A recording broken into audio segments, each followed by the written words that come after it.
everybody, thanks for stopping by to check out my video today. As you can see from the title, this is part 2 of how to make your own lake map. Now in part 1, summarized, remember we went out on the lake, we logged all the sonar data. If you didn't catch that video, you can get the link to it in the description below. After you watch this one, the first one might make more sense too. But basically, after you got all that done, you gotta go take that SD card or micro SD card, whichever one your locator uses, out of the locator, bring it inside, and get ready to put it in the computer. From here, we just need to upload that online, and I'm going to show you how to do that now. Alright guys, so now that you have your SD card in your computer, you are going to see that you'll have these Sonar files on here. Now if you don't have any other maps loaded on there like I do, you'll just have the Sonar files, and every once in a while you'll have a zip file. I'm not sure why these show up, there's nothing in them, and you can go ahead and delete those right away. But these Sonar files are what you're after. These are what you created when you're out on the water. Now one quick thing you want to do, we're going to come back to it later, but you're going to want to do this on your computer. You're going to want to make a folder just for lake maps. Okay, and then each map that you plan on making, or each lake that you plan on making one for, you're going to want to name a folder after that lake. So the one that I'm going to be showing you guys is Lake Holcomb. So in this lake maps folder that I have that's stored on my computer, I'm going to go new and go folder, and we'll go Lake Holcomb. Alright, so now that we have that made, we are going to go online. The site you need to go to is gofreemarine.com/insight-genesis. This link will be in the description of the video too, so you don't have to remember that. You're going to have to sign up and enter your serial numbers for your locators that you have, the Lowrance ones. If you don't enter them correctly, your maps won't work after you download them. So you want to make sure you take the time, get that all done correctly before you move on to actually uploading Sonar. So you're just going to go to login, which I've already done here, and it's going to bring you to your dashboard. Very quickly, this is a rundown of all the maps that you have, or all the Sonar logs that you've made. It's going to show you the lake. It's going to show you the number of Sonar logs you've uploaded. If you click the down arrow on it, it's going to give you the details of those trips. Now you can go back through and view these trips. I'm not going to get into that. You can explore that stuff on your own. I'm going to show you how to upload maps and make them part of the social map, and then download them to use on your locator again. So there's two ways to upload them. You can either download and install the Insight Genesis upload tool, which I've done before, and really I don't see a point to doing that because you can do the web upload. To do this upload on the web, just click that, and then you're going to come in here and click add sonar logs. So as you on that SD card that I had in here, that I had the 3 sonar logs, you can select all 3 of them, click open, and now you're going to see them on here. To upload these, all you have to do is click start upload. It's going to take a while to do this depending on how fast your internet is, but you'll get those up there eventually. After that's done doing that, you're going to go back to the dashboard. So you're going to have to wait a second for this to load. Okay. You're going to want to go to the social map.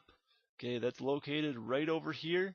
One thing to let you know ahead of time, it does take these guys time to process their maps. I've uploaded some this morning, the Mississippi River, and they're still under review. This means somebody is looking over them to make sure that the data that I provided them is accurate and worthy enough to be part of the social map. So they do check that over.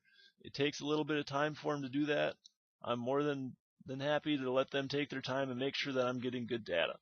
But don't expect to do this in the course of an hour. You might need to wait a day or so before it's ready to download again.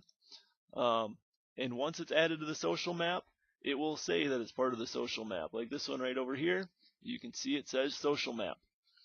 Alright, so now that your sonar logs are uploaded, you have them added to the social map, and you want to download that social map for use, you're going to come right over here and click it. I've already opened it because it takes a little time to load. Like I said, we're going to be doing Lake Holcomb today. This is the lake that I live on.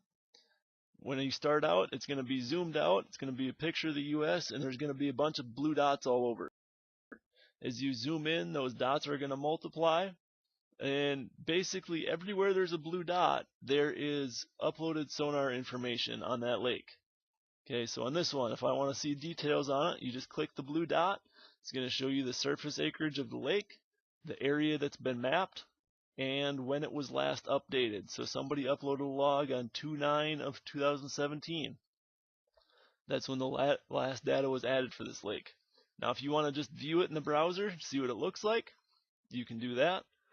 The thing this is great for is if you're going to a lake that you've never been to before, you can go ahead and look at it ahead of time and see kind of what, get an idea of what to expect, places that you want to fish.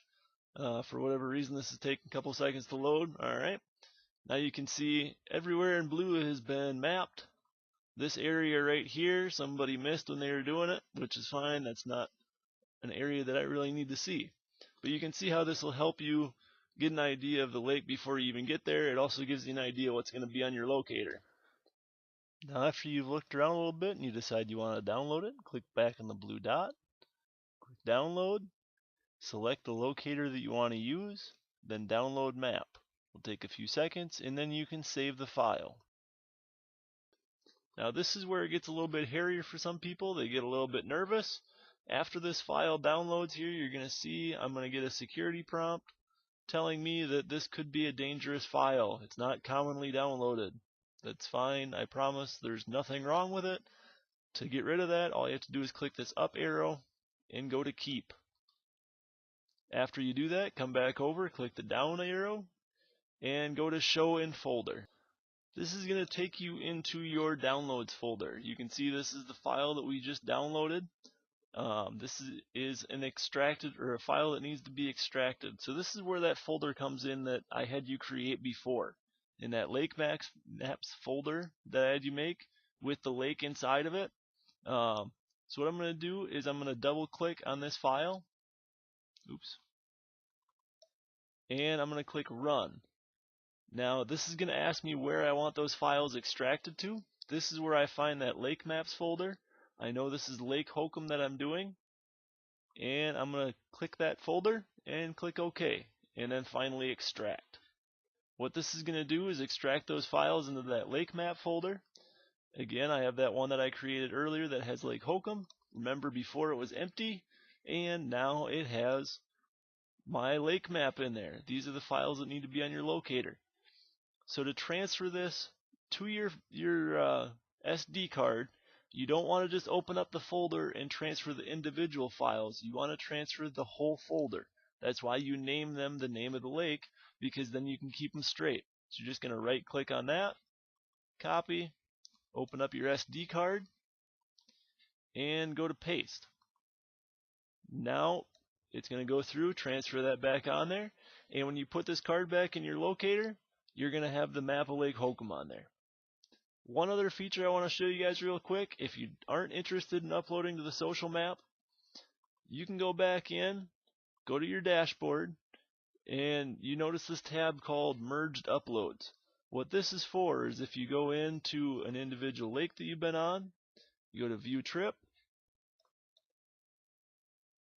and you go to the Merged Trips tab.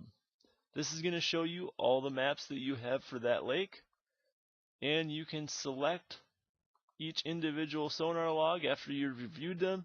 If you have multiple ones of an area, you can merge them all together and make just that map. The download process is still the same as it is for the social map, other than it's going to create the file for you right here instead of having to upload or download on the social map part. So that's how you do that. We're going to go take a look at what these look like in the locator. Alright guys, now that you have the map loaded on your card, it's really simple from here on out. All you're going to do, come out, put that card back in your unit, fire it up. It's going to give you a dialog box across the screen asking if you want to switch to one of the maps loaded on the card. If it's not the one that you want loaded right away, if you have multiple on there, that's okay. Or if you want to switch back and forth between maps while you're fishing, I'm going to show you how to do that too. All you got to do, make sure that your chart pane is selected.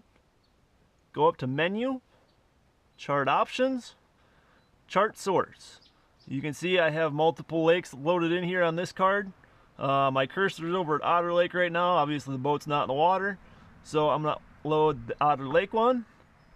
And within a few seconds, look at how much more detail that had over the Lawrence one. This is a lake that I've done quite a bit of mapping on.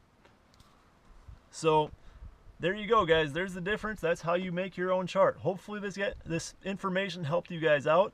I know when I was looking to do this on my own, there wasn't a whole lot of information out there. It seems like it got updated a few times and nobody really knew exactly how to do it. So hopefully this helps you guys out and it helps you guys catch some more fish over the summer. All my social media is in the description. If you want to follow me on there, that'd be great. The description to the Insight Genesis mapping website, that's in the description too. So you can go ahead and just click there, follow that link, and go ahead and do this yourself. And I'd also appreciate it if you guys would subscribe. So until next time, guys, God bless and good luck on the water.